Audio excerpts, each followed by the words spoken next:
আল্লাহ আমাদেরকে কিনতে চান, কিন্তু নিজেকে সোনা বানাইতে হবে। কি দিয়া কিনবেন এটাও বলছেন যে আমি কি দিয়া তোমাদেরকে কিনব। দুনিয়ালারা কিনা বেচা করে কাগজ দিয়া, টাকা কিন্তু সব দেশের টাকাই কাগজের তৈরি। কোন দেশের টাকাটা একটু উন্নত মানের কাগজ, আর কোন দেশের টাকাটা একটু অনুন্নত মানের কাগজ। যেমন আমাদেরটা বেশি উন্নত মানের না, কিন্তু ডলার,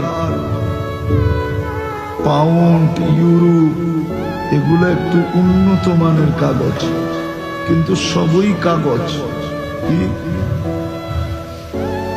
কিন্তু আল্লাহ কাগজ দিয়া কিনবে না, আল্লাহ কিনবে জান্নাত দিয়া, জান্নাত।